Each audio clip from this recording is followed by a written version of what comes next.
दिया,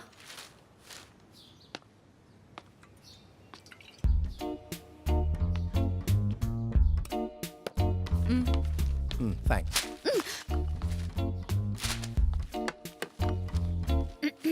तुम्हारे लिए एक रिश्ता आया है दिया। मेरी कलीग सुनंदा है ना, उसी का बेटा है। खुद का बिजनेस है उसका, दिखने में भी अच्छा है। और अच्छी बात तो ये है कि वो भी तुम्हारी तरह नेचर का दीवाना है आनंद। अगर तुम कल फ्री हो तो मैं उन्हें घर बुला लेती हूँ, तुम उनसे मिल लेना। सिर्फ कल ही नहीं, मैं पूरी लाइफ फ्री नहीं हूँ। मैं इसके साथ बहुत बिजी हूँ। बोलो ना, इन्हें बताओ। तुम अगर प्लांट लगाओगे तो मैंने कहा था कि उन्हें पाल पोस के बड़ा करने की जिम्मेदारी मेरी होगी, कहा था कि नहीं? हमने फैसला किया था कि हम समंदर का नजारा देखते हुए अपनी सारी जिंदगी साथ में बिताएंगे। बताओ इन्हें। हमने ये सोचा था कि अगर लड़का हुआ तो उसका नाम प्राकृत रखेंगे और लड़की हुई तो उसका नाम प्रकृति रखेंगे। बताओ इन्हें कि मैं तुम्हारी जिंदगी हूँ।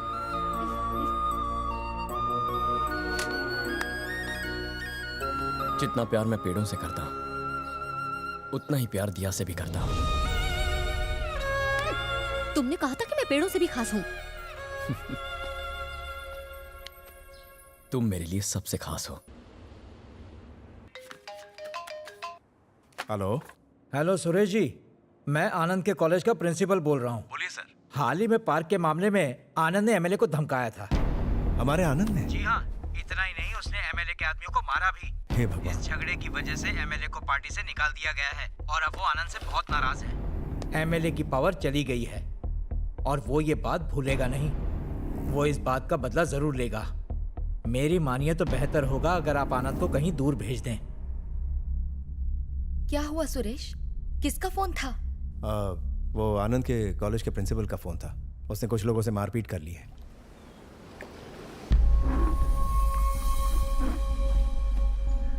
बड़े इंटरेस्ट से देख रहे हो।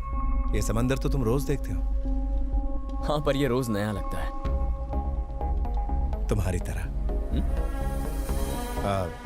पिताजी की तबीयत पहले के मुकाबले अब बेहतर है। ही इज ओके ना। तुम्हें वो रिसर्च के लिए बाहर जाना था ना? Why don't you go now? ऐसा कुछ अर्जेंट नहीं है अंकल। बेटा, तुम्हें जाना है तो तुम जा सकते हो। आज या कल का प्रोग्राम बना लो। टिकट्स बुक करके मैं तुम्हें बताता हूँ।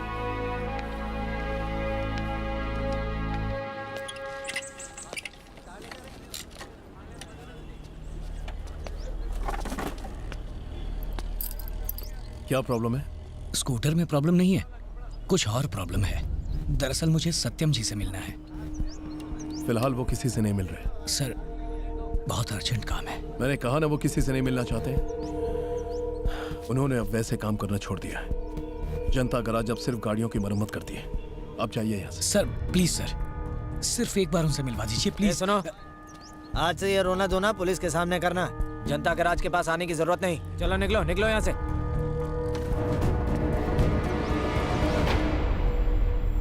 सुनो, कौन था? भाई, वो आदमी वेस्पा के स्पेयर पार्ट्स के लिए आया था। उसी के लिए आया था भाई। हमारे पास नहीं है तो चला गया। हाँ भाई, वो पार्ट्स अब आते ही कहाँ हैं? अली बोला। हाँ सत्यम भाई, वो स्पेयर पार्ट्स के लिए आया था पर हमारे पास है ही नहीं।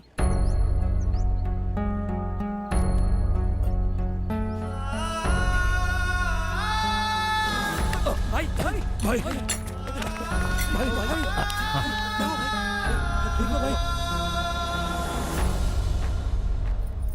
पता नहीं एक्सीडेंट के बाद डॉक्टर ने ऐसा तो क्या कह दिया है कि तेरी माँ और गराज वाले मेरी बहुत फिक्र करने लगे हैं। जनता गराज में जो लोग मदद मांगने आते हैं उन्हें मुझसे मिले बगैर ही वापस भेजा जा रहा है। वो लोग आखिर ऐसा क्यों कर रहे हैं? मेरे लिए वो लोग उतनी ही अहमियत रखते हैं जितना कि उनके लिए मैं। उम्र के इस पड़ाव पर आकर मुझे लगता है कि काम थोड़ा कम कर देना चाहिए मुझे। पर दिल की बात कहूं तो जब जनता गराज से लोग खाली हाथ बिना मदद के लौट जाते हैं तो पता है, जिंदा होने के बावजूद लगता है जीते जी मर गया।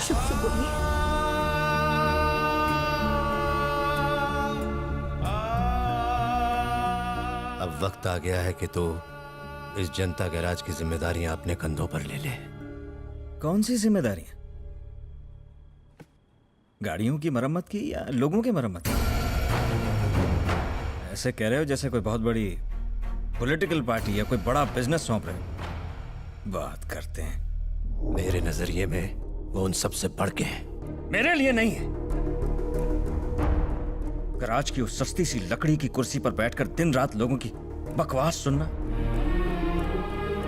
और गाड़ियों को ठीक करके कमाई गई उस चिल्लर को गिनना, मेरे सपने बड़े हैं।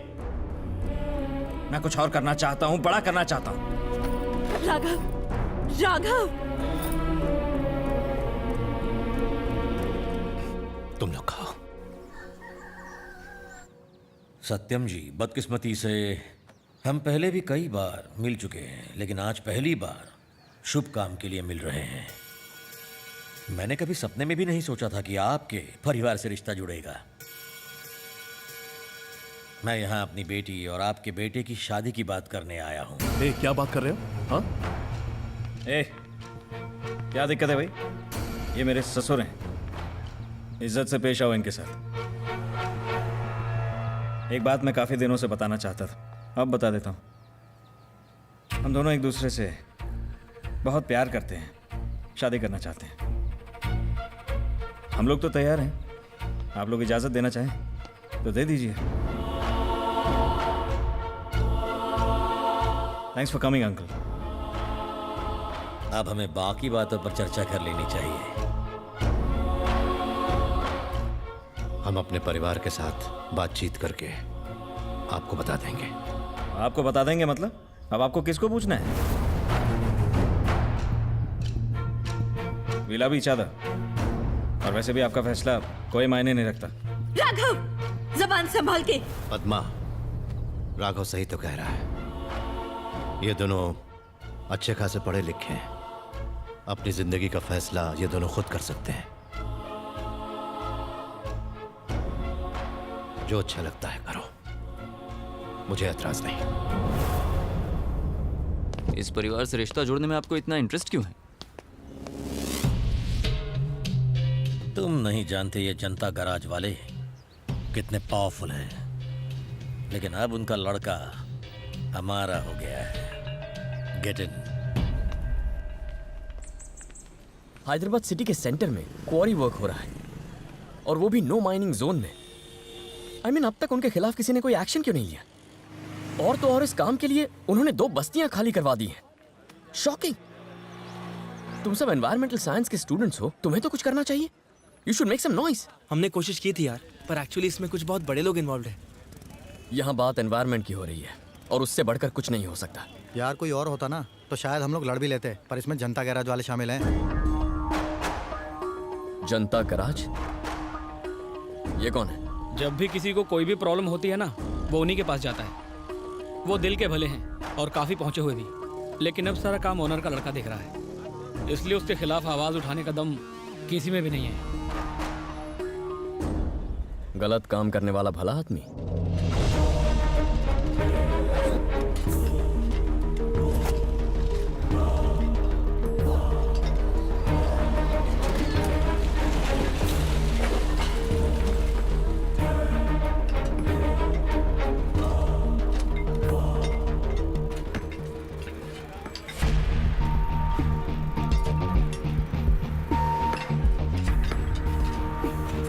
क्या हो रहा है सर? राघव? आनंद, एनवायरमेंटल रिसर्च बहुत डैमेज कर दिया। इट्स टू लेट, लेकिन अब रोकना होगा। ये मत करो, वो मत करो।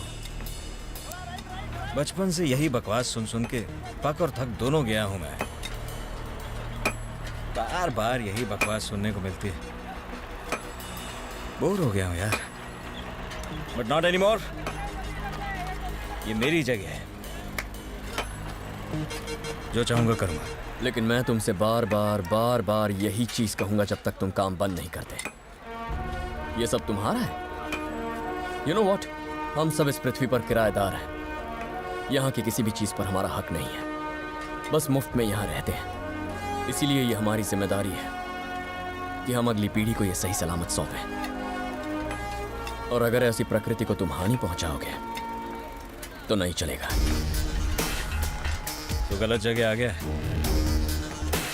जानता है ना मैं कौन हूँ? मैंने सुना तुम वो जनता गराज वाले के बेटे हो और किसी बिजनेस टाइकून के जमाई हो। इसने खुद कुछ उखाड़ा है क्या?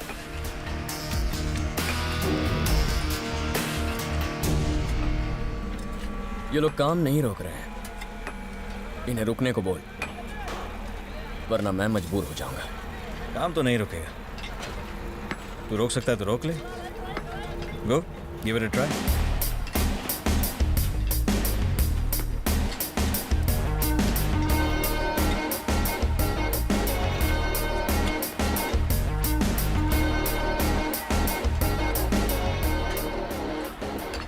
ये काम को रोकना चाहता है, साले को सीधा ऊपर भेज दे। ओके।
तूने ये गुंडे इसलिए पाले हैं ताकि तेरे काम के बीच आने वालों की कब्र खोद सके। इनकी तो खुद कब्र खुद गई। बेहतर होगा तू भी खिसक ले। 2 मिनट का टाइम देता हूं, अपने ट्रक, टेम्पो, क्रेन इस साइड से हटाओ और दफा हो जाओ। आउट।